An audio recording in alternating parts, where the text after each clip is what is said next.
María es un hecho. ¿Por qué evita esto que María sea vista como una figura casi divina o con un papel que rivalice con el de Jesucristo como único mediador y salvador? Y esto es importante porque hay una diferencia entre Enoc y Elías y María.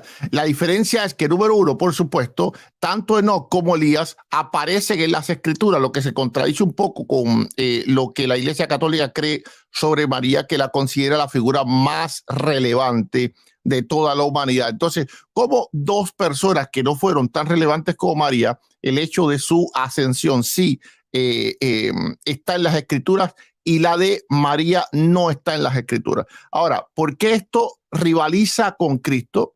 Porque María, ellos le llaman la dormición, como que ella tuvo el poder también que tenía Cristo de poner su vida. No fue que de pronto María le pegó un infarto, un derrame cardíaco o tenía...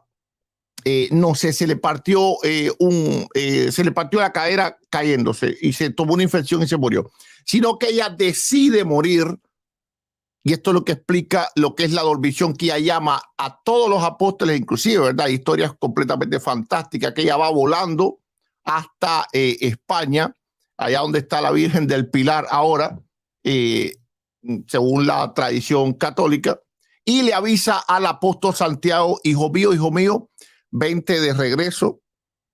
Y bueno, así fue recogiendo a todos los apóstoles en el mundo entero. Y todos los apóstoles que estaban vivos en ese tiempo, pues estuvieron alrededor de la cama de ella y todas estas cuestiones. Ella puso su vida, se durmió una dormición. ¿Cómo esto se sostiene en las escrituras? Esto no se sostiene en las escrituras. Por lo tanto, la dormición no se sostiene en las escrituras y la asunción de María tampoco se sostiene en las escrituras. Finalmente, el libro de los Hebreos dice que Jesús es nuestro único mediador ante Dios. Hebreos 7:25. Y es importante, ¿por qué toma en cuenta todo esto? Porque el propósito del catolicismo es colocar a María como una figura paralela a Cristo. Cristo nació sin pecado, María nació sin pecado. Cristo no se le fue quitada la vida, sino que la puso. María también puso la vida. Cristo fue ascendido al cielo y María también fue ascendida al cielo. Y hay que tomar asunto de esto porque Enoc y Elías no fueron ascendidos al cielo, ¿ok? Ellos fueron traspuestos simplemente al seno de Abraham. ¿Por qué razón? Porque la escritura dice que nadie fue al cielo sino el que descendió del cielo. Así que el ejemplo de Enoc y el ejemplo de Elías no se puede comparar de ninguna forma a lo que sucedió con María. María en un cuerpo muerto, ok, y esto no es tan solo eso, sino que ella resucita después de muerta, creo que es a los 3 días, y entonces asciende al cielo, aunque hay diferencias dentro de las tradiciones católicas respecto a esto. Algunos dicen que ella fue llevada en el cuerpo muerto y allá se le fue dada vida, otros dicen que resucitó de los muertos y entonces fue llevada. Hay diferentes tipos de versiones respecto al caso. También mi amigo Boris debe de, si esto es un evento tan importante, debe de saber dónde fue que ocurrió la asunción, porque el cristianismo no tiene ningún lugar específico a donde la asunción haya ocurrido, puesto que hay diferentes tradiciones también de donde María vivió y murió. Algunos dicen que vivió y murió en Jerusalén, otros dicen que vivió y murió en Éfeso, porque pasó toda su vida con el apóstol Juan, lo cual es pues imposible de dilucidar, porque Juan pasó mucha parte de su vida perseguido, incluso preso y desterrado. Así que María hizo una vida separada de él con toda seguridad y no se sabe dónde es que ella muere y no se sabe tampoco dónde es que ella es asunta al cielo. Entonces yo quiero que, bueno, y tú tomes en cuenta, por favor, las preguntas que yo te hice. Si María fue asunta al cielo, ¿cómo se reconcilia esto con la enseñanza bíblica de que solo Jesús ha ascendido al cielo? Juan 3:13. Y es importante que cuando Juan escribe el evangelio, ya supuestamente había ocurrido la asunción de María. Así que toma en cuenta esto, para que no me diga, no, pero es que eso Juan lo dijo después. No. Juan lo escribe, ok, mucho tiempo, lo dijo antes, no, Juan lo escribe mucho tiempo después. Dice la escritura, y por supuesto son palabras del Señor, nadie subió al cielo sino el que descendió del cielo, el Hijo del Hombre que está en el cielo. Así que Enoc y Elías no ascendieron al cielo. ¿Por qué ascendió María al cielo? Tú tienes que probar todo esto con las escrituras y probar por qué razón la escritura no habla nada de esto. Por ejemplo, en Hechos capítulo 1, a partir del verso 6, se ve la ascensión de Jesús al cielo. Enoc, se ve también el arrebatamiento de Enoc, se ve también el arrebatamiento de Elías. ¿Por qué no aparece nada respecto a esta doctrina en las escrituras? Nosotros queremos, como cristianos evangélicos, escuchar esto de ti. Bueno, y sin más, aquí voy a terminar mi exposición de argumentos de 9:32 y en los próximos tiempos voy a estar refutando la postura y los argumentos de mi oponente. Muchas gracias y hasta aquí termino.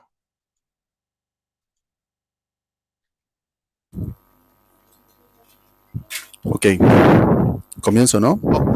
Ok, comienza desde ya.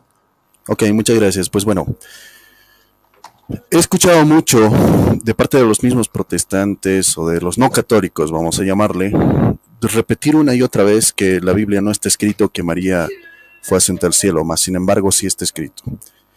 Yo me voy a basar no solamente en evidencia católica, sino en evidencia también protestante, los cuales sostienen la sola escritura, y bajo la sola escritura ellos creían en la asunción de María.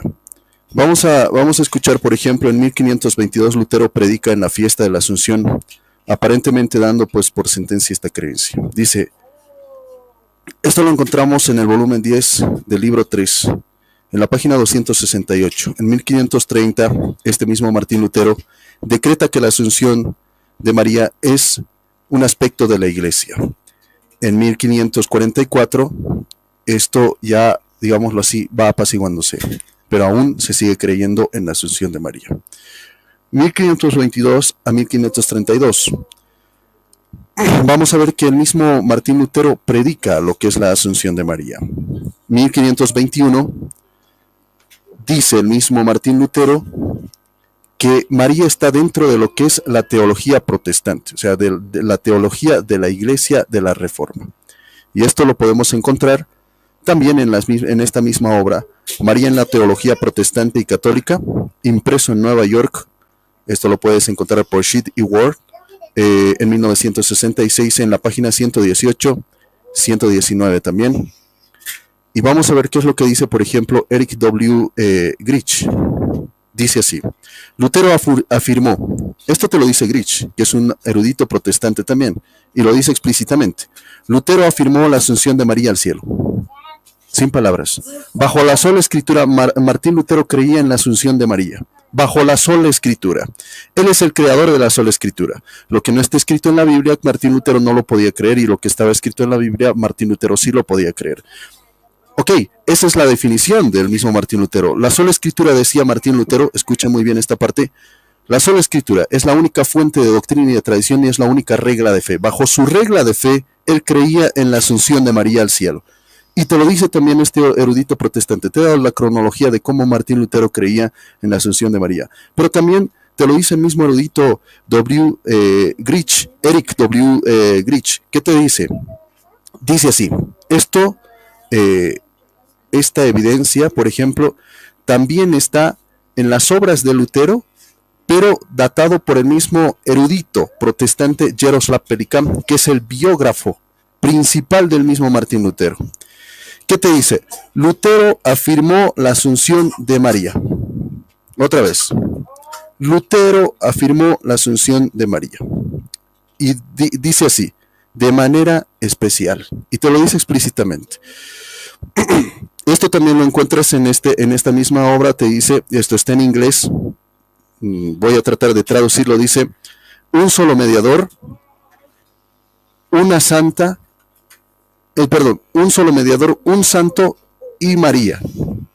Esto lo encontramos en el diálogo entre los católicos y los luteranos, escrito por estos, por J. Francis Stanford, Joseph A. Burgess.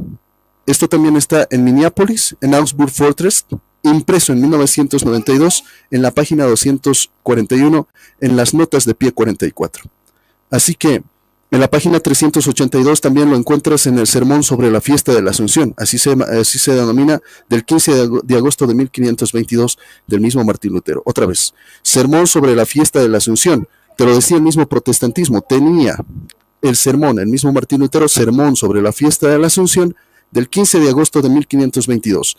El mismo Martín Lutero, bajo la sola escritura, te decía que María había sido asunta al cielo. Luego te dice en el sermón también sobre la fiesta de la visitación, el 15 de agosto de 1522, también te habla sobre este mismo tema.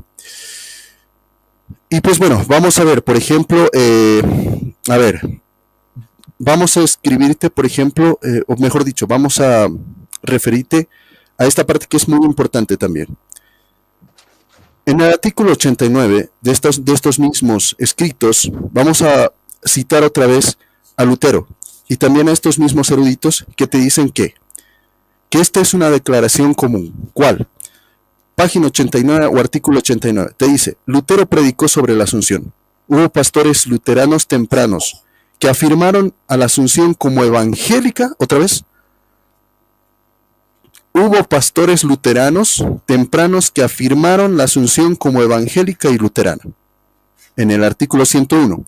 Del lado luterano se puede recordar el honor y la devoción rendida a la Madre de Dios por el mismo Lutero, incluyendo su propia actitud hacia la Inmaculada Concepción, ahí está, y la Asunción que él aceptó de toda forma. Esto lo encontramos en la página 55. Vamos a hablarte del 19 de agosto de 1527. Esto también es a George Spalatin de la siguiente manera, y te habla de esta misma manera. Suyo, lunes después de la Asunción de María. Ok, esta es una carta del 19 de agosto de 1527.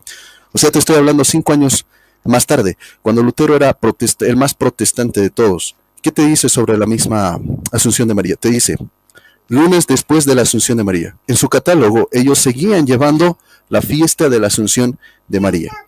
Esto lo encontramos en las mismas palabras de Lutero, el 19 de agosto de 1527. Ok, también te lo dice este mismo George Spalatin, que fue así, ¿no? Esto también te lo dice el mismo Theodore G. Tepper y también Vancouver, esto en la publicación 2003, en la página 230. Te lo dice explícitamente. Lutero sí creía. Los primeros evangélicos, y vuelvo a referirte, dice, los primeros evangélicos han sido los que han creído, los pastores, dice, de la iglesia evangélica, han sido los que han creído en la misma Asunción de María. Te lo dice explícitamente. Estos que se guiaban por la sola escritura. Entonces, el debate no tendría que ser referido a que si está o no está en la Biblia. Los que creían en la sola escritura creían que María era asunta al cielo. ¿Por qué? Porque ellos sabían que estaba en la Biblia. Todo lo que estaba en la Biblia, su doctrina, ellos decían, nuestra doctrina sale de la Biblia y solamente de la Biblia. Ok. La doctrina de la Asunción de María salió de la Biblia y puramente de la Biblia, según ellos. Bueno, vamos a hablarte de este otro erudito, protestante también, Frank Sisen, que te habla en las palabras del cristianismo y la cultura de aquellos tiempos. Esto en el artículo 344, mejor dicho, en la página 344 te dice, algunas de las festividades marianas, en particular la Natividad de María, el 8 de septiembre, y su Asunción, el 15 de agosto, fueron retenidas por Lutero, mientras que las fiestas de su concepción y su presentación en el templo fueron suprimidas, porque se lo consideró que no tenían contenido bíblico o dogmático. Ok, la presentación al templo, la fiesta de la presentación del niño Jesús al templo, había sido suprimido del mismo Martín Lutero, o sea, del catálogo de los luteranos. ¿Por qué? Porque precisamente te dice que habían conservado la fiesta de la Asunción de María, y esto te lo habla del 15 de agosto, ha sido retenida por el mismo Martín Lutero, te dice, y lo demás ha sido, digamos, votado, ¿no? O sea, te digo, la presentación del templo ha sido totalmente desechada, pero lo que ha sido admitida ha sido la Asunción de María Porque dice, ¿y por qué se rechazó, por ejemplo, la presentación al templo? Dice, porque se consideró que no tenían contenido bíblico o dogmático de interés. Entonces vemos aquí que este mismo Francisen te dice explícitamente que esta misma doctrina se basaba en la Biblia. Según Lutero, esto estaba en la Biblia. Según el mismo Calvino y Zwinglio también, se basaba en la Biblia. Y vamos a ver, por ejemplo, a reformadores que te van a hablar sobre la misma Asunción de María, si es que me permite el tiempo en la refutación, porque yo voy a hacer, digámoslo así, ¿qué te digo?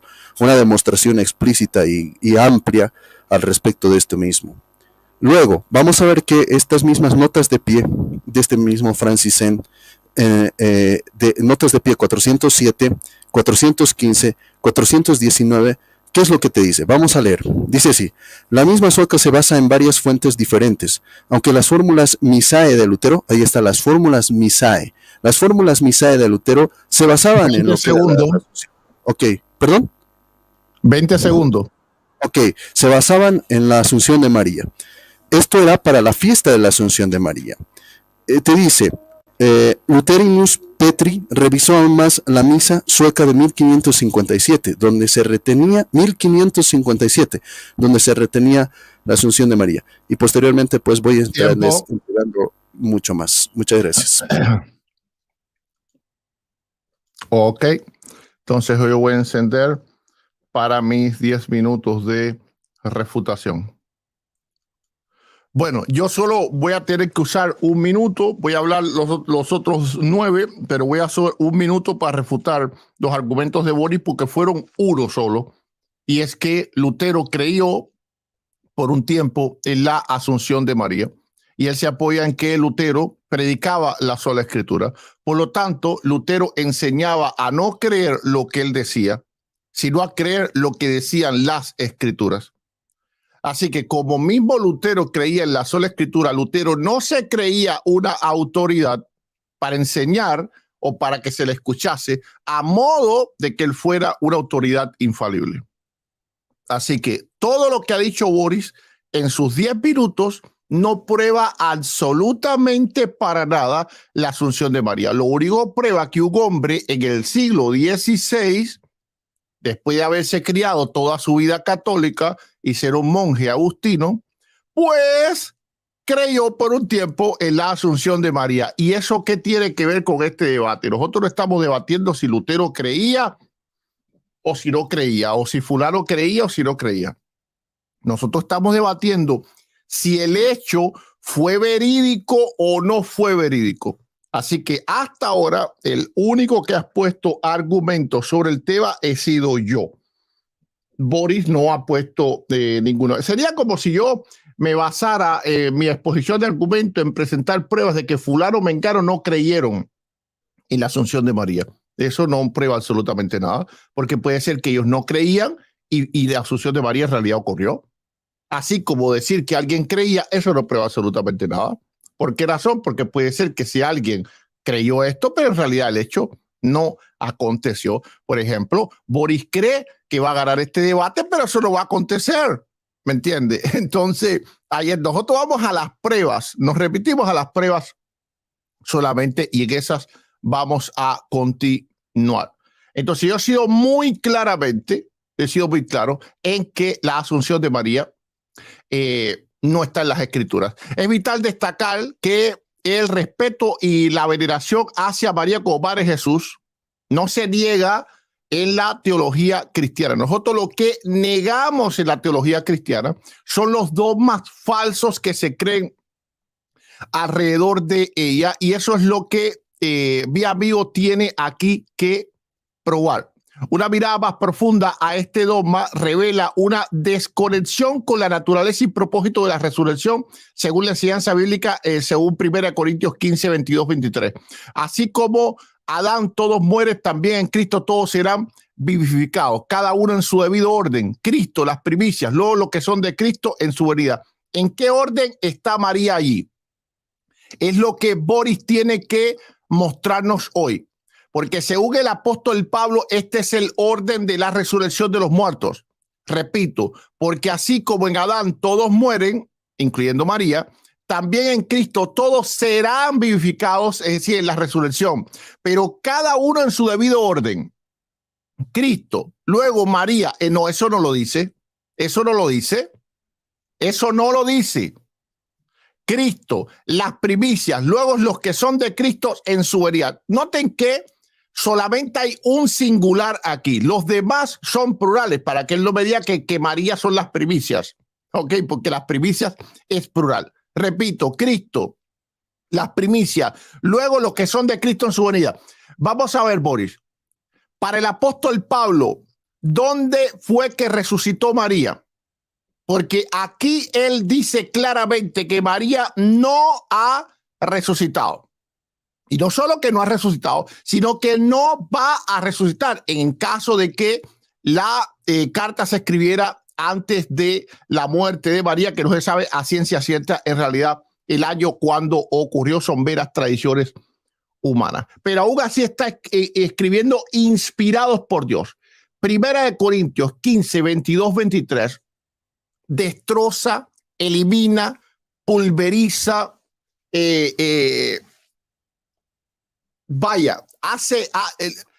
acelera las partículas y las moléculas del dogma de la asunción de María y lo hace desaparecer. Porque ningún católico puede decir que aquí en 1 Corintios 15, 22, 23 se estipula alguna resurrección. Y noten que no es lo mismo cuando la Escritura dice que muchos santos resucitaron y salieron de su sepulcro a la asunción, porque la asunción es una resurrección.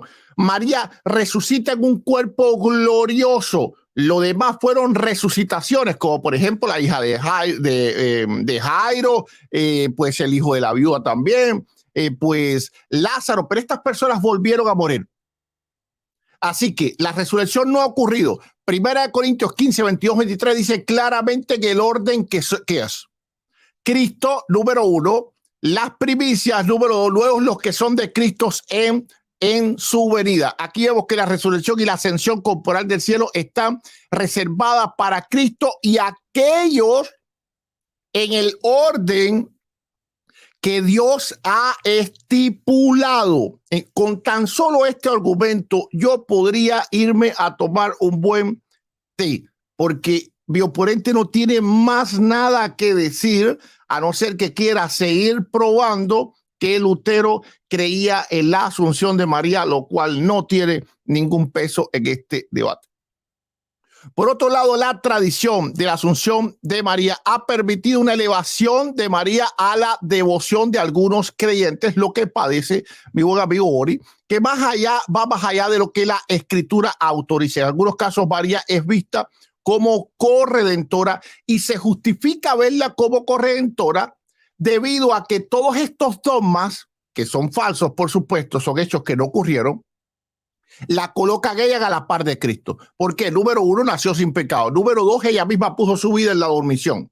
Es decir, la muerte no la pudo atrapar, a pesar de que la Biblia dice que la muerte pasó a todos los hombres. El único que tenía poder para poner la vida y volver a tomar es Jesucristo. Número 3, ella resucita en cuerpo glorioso, ajena a la Escritura y ajena al orden escritural que el apóstol Pablo, inspirado por el Espíritu de Dios y de forma infalible, profetiza en 1 Corintios 15, 23. Esto es bien importante. En Juan 14, 6 dice claramente: yo soy el camino, la verdad y la vida, nadie viene en Padre sino por mí. La Biblia es completamente cristocéntrica y por eso nosotros rechazamos cualquier dogma o doctrina que de alguna forma compare a un ser humano con Cristo. Para concluir, la asunción de María es una creencia que no solo carece de fundamento bíblico, sino que también carece de fundamento teológico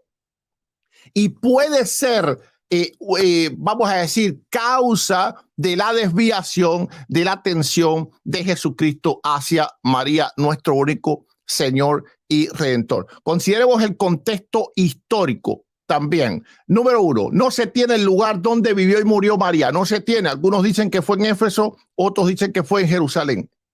No se sabe. Un hecho tan importante se desconoce. Número 2, no fue hasta el siglo IV en que aparecen los primeros escritos y apócrifos, esto es bien importante, mencionando la Asunción, y la Iglesia Católica no la propagó o no la proclamó, perdón, como dogma hasta 1950. Y esta demora fue justificada por la carencia de argumentos a favor de este dogma. Ahora, yo le voy a decir a Boris y le voy a enseñar por qué la Iglesia Católica tuvo que aprobar este dogma. La Iglesia Católica tuvo que aprobar este dogma porque hubo algo que se llamó la controversia inmaculista, que duró desde el siglo XI hasta el siglo XIX, en los cuales unos eran maculistas y otros eran inmaculistas. Es decir, los maculistas decían que María había sido nacida bajo el pecado original y los inmaculistas decían que no. Bueno, al final entonces la Iglesia Católica se decide por venerar a María más de lo debido y aprueban el dogma de la Inmaculada Concepción. Pero aquí entonces hay un problema muy grande, y es que si María era inmaculada, entonces su cuerpo no pudo estar corrupto. Bueno, María era inmaculada, entonces ¿dónde está su cuerpo incorrupto? No lo tenían. Ahí dice que tiene los huesos de Pedro, pero no tenía los huesos de María, ni tenía el cuerpo de María. Entonces, ¿cómo único ellos pudieron resolver el problema que tenía? Diciendo, bueno, no lo tenemos porque se fue volando como un pajarito al cielo. Como habían algunos antecedentes en libros apócrifos, ni siquiera autorizados por la propia Iglesia Católica para ser creídos, se apoyaron en esto. Entonces, de aquí es donde nace el dogma que hoy no puede defender ni va a poder defender mi amigo Boris. Tiempo.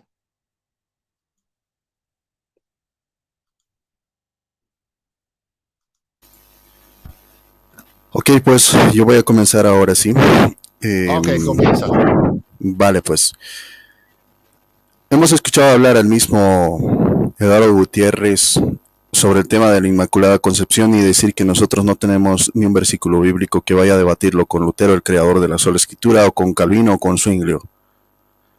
Porque desechó, y lo leí, desechó, por ejemplo, lo que era la presentación de Jesús al templo, la fiesta de la presentación de Jesús al templo, porque por falta de pruebas bíblicas. Y esta ha sido la definición, por falta de pruebas bíblicas. Y después Lutero dijo que la Asunción de María se iba a conservar. ¿Por qué? Porque sí tenía fuente bíblica. Así que está refutado en ese mismo sentido. ¿Por qué le presento a Lutero, a Zwinglio, a Calvino? ¿Por qué? ¿Y por qué le presento a sus propios eruditos de la Edad Moderna? Porque en la Edad Moderna también aún se sigue conservando la fiesta de la Asunción de María en las iglesias protestantes. Vamos a ver. Por ejemplo, en la misa sueca, aún se mantiene la fiesta de la Asunción de María. Las fórmulas Misae del mismo Martín Lutero se mantienen con la misma, ¿qué te digo? Con la misma Asunción de María. Por eso hay que conocer de su doctrina, tiene que conocer de sus propios papás. Después vamos a ver esta otra parte que viene desde 1557. Por ejemplo, el calendario sueco, el calendario alemán Laurentius Petri viene desde 1557. ¿Y qué creen? Ese calendario aún se conserva y se mantiene la fiesta de la Asunción de María. La liturgia sueca retuvo vestiduras, altares y frontales, cálices, patenas de oro y plata y muchas otras costumbres de lo que era la misa para la Asunción de María. Aún se retiene, está refutado.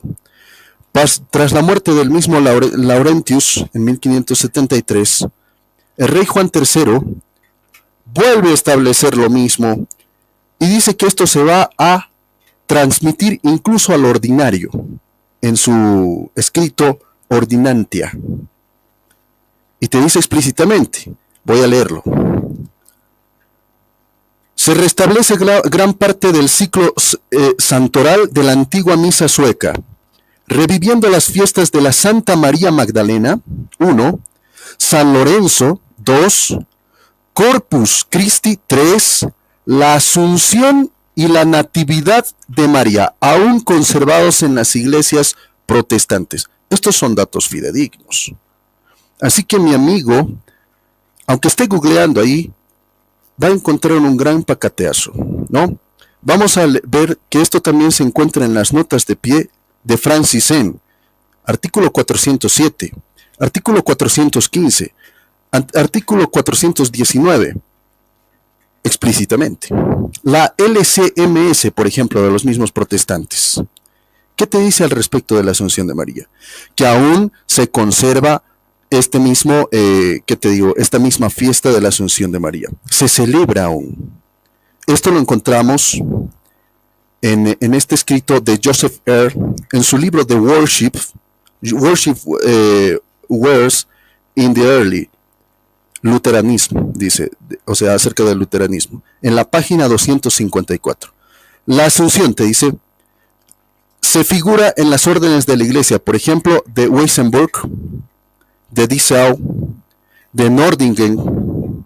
Después se fija también en Palatinado, Neuburg, en Schwarzbischal, también aún se conserva en Vanderburg, en Kulbach, y esto es explícitamente, así que esto no me va a poder negar en las iglesias protestantes al cual él pertenece, porque los pentecostales evangélicos o los wesleyanos, como es nuestro amigo, Eduardo Gutiérrez, tienen que pues referirse a esto mismo, porque ¿qué es lo que les dogmatiza a ellos? ¿Qué es lo que les regula?